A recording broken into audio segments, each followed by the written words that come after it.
সেটা ভাজা হয়ে গেছে অল্প, কারণ তোমাদের দাদা খাবে আর আমি খাবো, ছেলে তো আজ বাবা, আজকালকার বাচ্চারা এসব খায় না।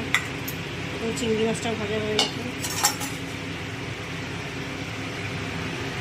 আর পটল চিংড়ি করবো, পটলটাকে ভেজে নেবো।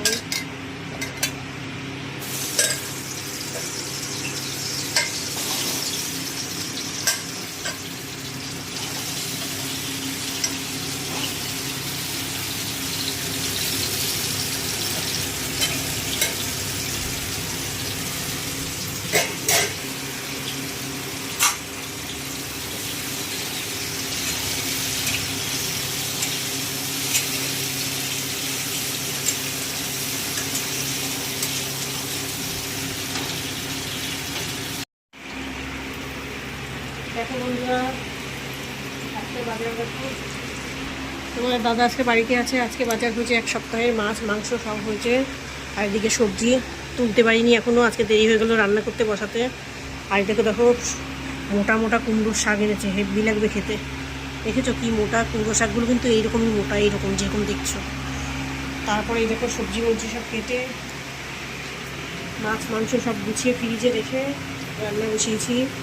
উচ্ছেটা ভাজা বসিয়ে দিয়েছি, আর এগুলো বাটা মাছ, ছেলে খাবে না বাটা মাছ, ছেলের জন্য যে 2 পিস কাতলা মাছ আছে, আর এই সবজি কেটেছি মাছের।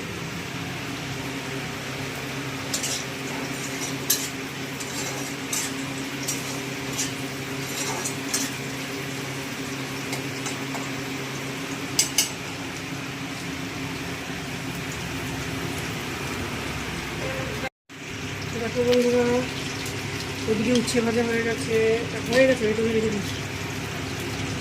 ছেলের জন্য মাছ ভাজা হয়ে গেছে, আর এদিকে দেখো এই মাছগুলো ভাজা হয়েছে, আলু দিয়ে দিয়েছি, আর ওইদিকে ভাতটাও ফুটে উঠেছে।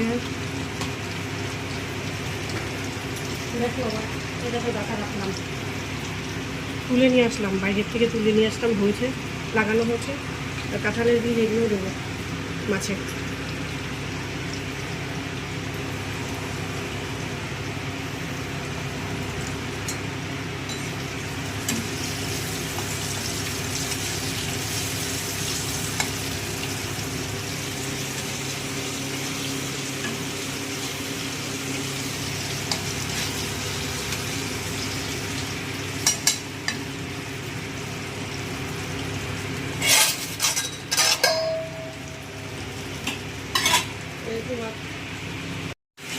দেখো বন্ধুরা, রান্না প্রায় কমপ্লিটের মধ্যে, ভাত হয়ে গেছে, ভাতটা ফ্যান ঘালতে দিয়েছি।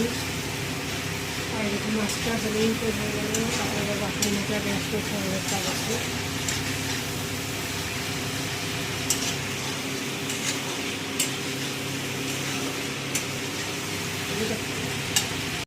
মাছের ঝোলটা নামাবো আমি, বড়িটা সিদ্ধ হতে টাইম লাগবে, তো ওই জন্য কমিয়ে রেখেছি। বড়িটা সিদ্ধ হলে নামিয়ে ফেলবো, হয়ে গেছে মাছের ঝোল। আর তো এদিকে রান্না কমপ্লিট, কী করবো, মাছের ঝোলটা একদম লোতে বসানো, আর এগুলো আমি কাটছি, এগুলো কেটে তারপরে ফ্রিজে রেখে দেবো। আজকে তো রান্না করবো না, বাইরে রাখলে নষ্ট হয়ে যাবে।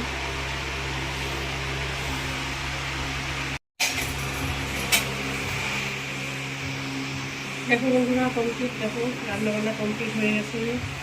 বাসনগুলো মাজবো, এখনও কাজ আছে গো, বাসনগুলো মাজবো, গ্যাস নেবো, তারপরে চাল হবে। আজকে এখানেই শেষ করে দিলাম ব্লগটা, টাটা।